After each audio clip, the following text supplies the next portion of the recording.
पकड़े गए हैं उनके खिलाफ वो जुर्म साबित हो जाए, हाँ। फिर उसके खिलाफ वो गवाहियां भी उसमें मिल जाए। अब हुआ कि वो बड़ा वेग हुआ का, अदालत ये कहती है कि जब तक गवाही प्रॉपर नहीं आती, जब तक ये साबित नहीं हो जाता कि हाँ ये वाकई मुजरिम थे, हाँ। तब तक वो सजा नहीं देती नहीं अदालत। दे सकते, तो उसमें यही है कि उसमें प्रॉपर इन्वेस्टिगेशन या प्रॉपर विटनेस नहीं है, हाँ। इस बुनियाद के ऊपर वो छूट गए। अब उनका इंसानी अमल ये देखें कि उन्होंने उस वाक़े को भुला के आपके यहाँ डेंगू के रोकथाम के लिए श्रीलंका ने एक टीम आई है, हाँ जी। तो ये इंसानियत है, इंसानियत है। इंसानियत है।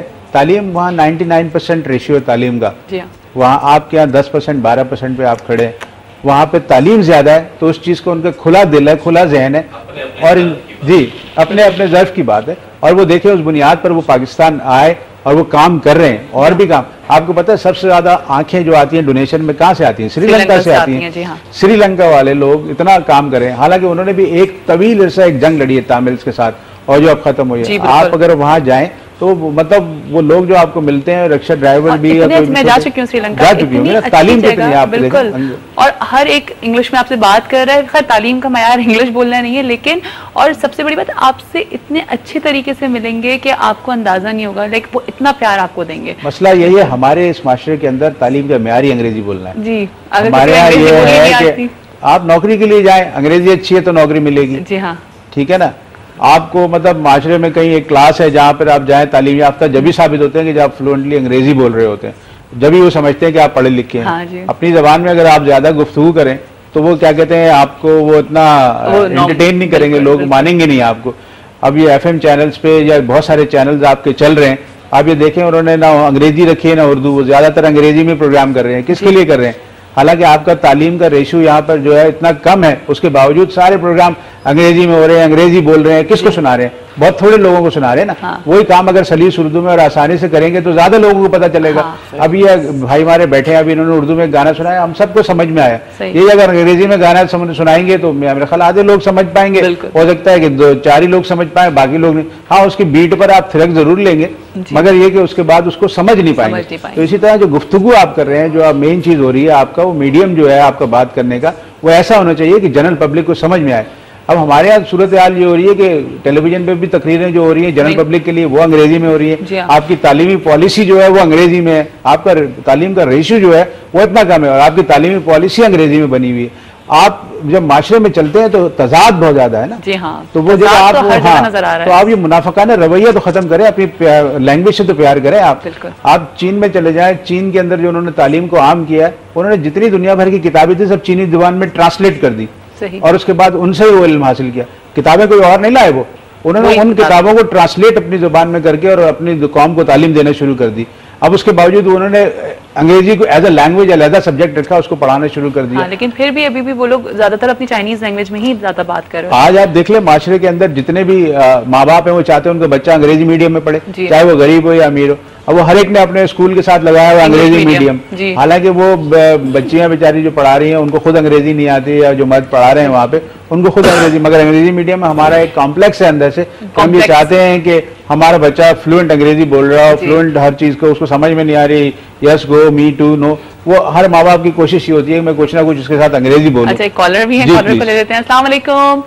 वालेकुम अस्सलाम जी, कौन बात कर रही है? सुबह बखैर। सुबह बखैर।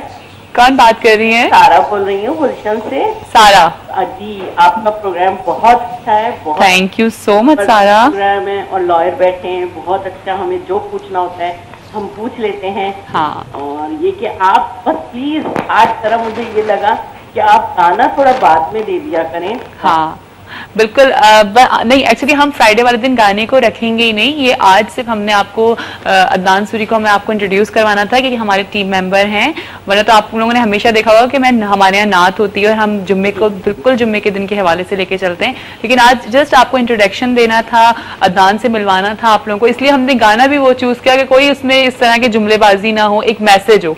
ठीक है जी, अच्छा जी, थैंक यू, बहुत बहुत जबरदस्त प्रोग्राम। बहुत बहुत शुक्रिया सारा, बहुत बहुत शुक्रिया जी। अदनान जी, अच्छा हम ये बात कर रहे थे कि जो है वो ये बात कर रही हैं, हम एजुकेशन के ऊपर बात करें। कानून हमारा क्या कहता है, अगर आप एक देखें एक अच्छा जिम्मेदार इंसान और क्या है और किस तरह से हमें अपने एजुकेशन को भी आगे लेके चलना चाहिए, और एक एजुकेटेड बंदा कौन होता है आपकी नजर में? मेरे हिसाब से एजुकेटेड तो बाद ऐसे अनपढ़ लोग भी होते हैं जिनको अल्लाह ताला ने अक्ल और विजडम बहुत ज़्यादा दी होती है और वो माशरे के अच्छाइयों बुराइयों को समझते हैं और माशरे में कोई भलाई लेकर चलते हैं।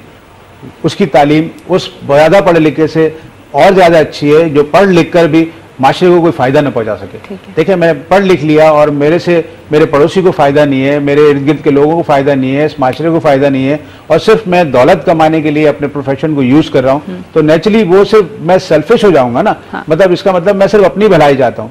आपको माशरे में सिर्फ अपनी भलाई के लिए नहीं, इंडिविजुअली सवाल ये होगा कि आपने माशरे को क्या दिया। हाँ। आपने माशरे को क्या बेहतरी दी। नेचुरली अल्लाह ताला भी आपसे जब पूछेंगे, अगर आप यौम जज़ा पर यकीन रखते हैं, क़यामत के दिन इंडिविजुअली सवाल होगा कलेक्टिव के लिए। आप ये सवाल, मतलब इस चीज़ को बड़ा जहन में गौर से समझ लें कि मतलब मुझसे सवाल मेरे मुतालिक होगा मगर कलेक्टिव के लिए होगा, इसलिए कि मुझसे पूछा जाएगा तुम्हारा रवैया माँ बाप के साथ कैसा था, बहन भाइयों के साथ कैसा था, माशरे में लोगों के साथ कैसा था, तुमने कैसा अच्छा किया, तुमने कैसा बुरा किया, तुमने ये क्यों नहीं किया, ये क्यों नहीं किया, ये क्यों नहीं किया। रोज़ा नमाज एक अलग चीज़ है। रोज़ा नमाज का ताल्लुक अल्लाह रब्बुल इज़्ज़त की ज़ात से और बंदे की ज़ात से है। हो सकता है नमाज पे वो माफ़ कर दे, वो नुक्ता नवाज है, किसी भी चीज़ पे, रोज़े पे वो मुझे माफ़ कर दे, मगर हुकूक लिबाद पे मुझे माफ़ नहीं करेगा। वहाँ पर वो सुप्रीम पावर अपनी पावर विड्रॉ कर लेती। वो कहते हैं अगर जिया का दिल दुखा है तो जिया माफ़ करेगी पहले, उसके बाद मैं माफ़ करूँगा। तो ये चीज़ हमारे जहन में रहनी चाहिए कि जब हमें उसने अशरफुल मखलूक़ात बनाया है तो हमें इख्तियार भी दिया है। हमारी इस इख्तियारी कुव्वत का इम्तिहान ही हमारी दुनिया है, जिसे हम कमरा इम्तिहान कहते हैं। तो हमारी इख्तियारी कुव्वत का इम्तिहान है वो, कि हमने जो इख्तियार है कि अगर मुझे ये इख्तियार है कि मैं माशरे में लोगों के पर हुकूमत कर सकूं, तो हुकूमत करने के लिए मेरी जिम्मेदारियां हैं। एक तरफ हम एक रिवायत पेश करते हैं कि हज़रत उमर ने कहा कि नहर फरात के किनारे अगर कुत्ता भी भूखा मर जाए तो उमर उसका जिम्मेदार है।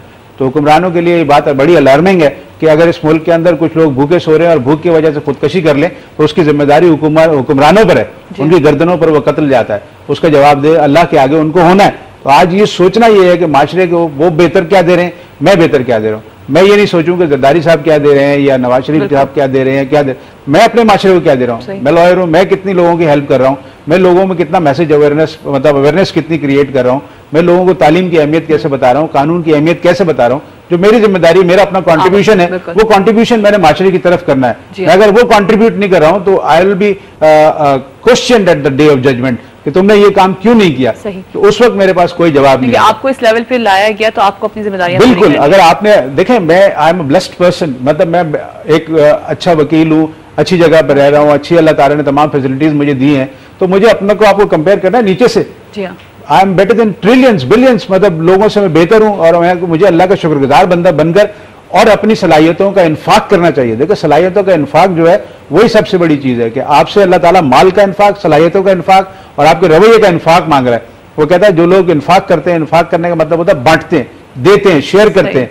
आपके पास 100 रुपए हैं तो आप समझ लें 20 रुपए अल्लाह मियां के आपके पास, वो 20 रुपए आपने अगर अपने हकदार को नहीं पहुंचाए तो उसकी जिम्मेदारी आप पर है। 20% माल जो है अल्लाह ने आपको दिया है, उसका 20% आपको देना है किसी ना किसी को। सदका खैरात, ज़कात को छोड़ दीजिए, हमारा इस्लामी कानून है, इस्लामी कानून एक तरह से है, कुरान करीम जो कह रहा है उस हवाले से। आप ज़कात को छोड़ दीजिए, ज़कात तो आपका एक लीगल वो है कि आपको इस्लाम में फिक्स है कि आप अगर मालदार है और माल पर 1 साल आपके पास गुजर गया है और आपके पास सेविंग, जैसे मैंने पहले प्रोग्राम में भी कहा कि आपके पास जो सेविंग्स है, सेविंग्स पर 1 साल गुजर गया है और वो जो चीजें उसमें शामिल होती है उस पर आपको ज़कात देनी है।